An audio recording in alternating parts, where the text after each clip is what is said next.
Esu Sigitas Petkevičius, personalinės įmonės savininkas, užsiimu viščiukų broilerių auginimu jau daugiau negu 30 metų. Turim 3 objektus, kiekvienam objekte po 60 000 paukščių. Pradėjom, sakykime, nuo 30 000 paukščių vienų, dabar 180 000 vienu metu auginam. Mes perkam vienadienius viščiukus, perkam kombinuotus pašarus. Užauginam per 39 ar 40 dienų ir parduodam per metus, 7 ciklai praeina.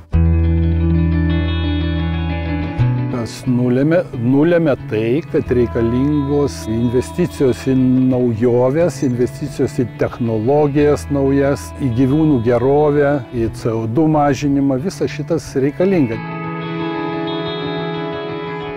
Tai mes pradėjom nuo Sapardo, jau kai įstojome į Europos Sąjungą, tada jau prasidėjo parama į valdų modernizavimas, dabar tvarios investicijos, biosaugos projektai, ir visuose šituose stengiamės dalyvauti. Nes jeigu sustosi, netobulėsi, neinvestuosi, tai gali blogai baigtis. Dalyvavom programų investicijos į materialųjį turtą ir kaip tik pastatėm šitą naują fermą. Pateikti gal nėra taip sunku. Tai yra nauda didžiulė. Finansavimo galimybė suteikia tą, kad tu darai plėtrą. Pasistatai objektą, kuris yra perpus pigiau, tai jo atsipirkimo laikas, ten vietoj, kaip pavyzdį, 6 ar 7 metų, tau gaunasi 3-4 metų. Be abejo, dalyvauti programuose, kurios yra skelbiamos, yra tikrai verta ir gyvūnų gerovė, ir tvarios investicijos, visos šitos dabar yra tikrai vertas dėmesio.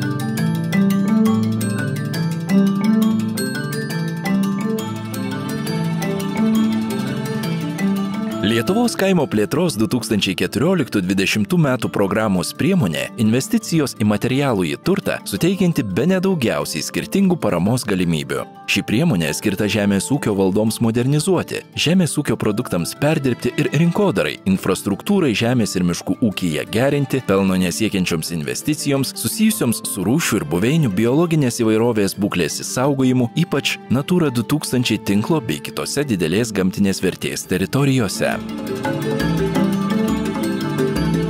Priemonės investicijos į materialųjį turtą teikiama parama yra ne tik didelis postūmis žemės ūkio sektoriui, tai yra didelė nauda žemės ūkio produktų vartotojams ir visai visuomeniai.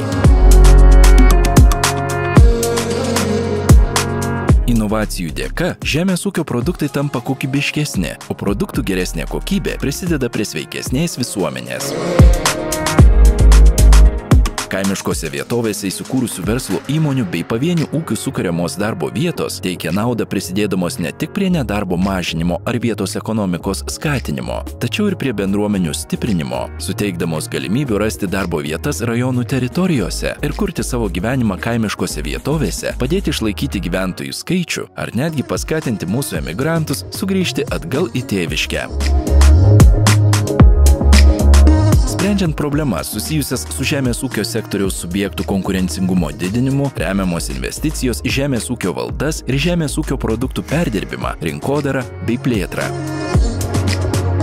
Ypatingai gyvulininkystės ir vaisių bei daržovių sektoriuose gerinamos vidutinių ir smulkių ūkių galimybės investuoti ir skatinama jų kooperacija, remiama didesnės pridėtinės vertės žemės ūkio ir maisto produktų gamyba, skatinamas vietinės maisto produktų rinkos vystimasis, stiprinami ryšiai tarp vartotojų ir gamintojų, taip pat skatinamas inovacijų diegimas, sudaromos sąlygos gamintojų, konsultantų ir mokslininkų bendradarbiavimui.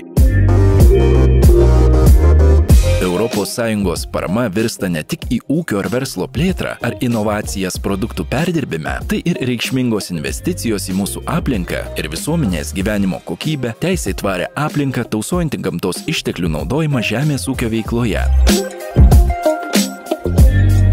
Pagal šią priemonę teikiama parama žemės konsolidacijos skatinimui, žemės ūkio vandentvarkai ar miškų infrastruktūrai gerinti.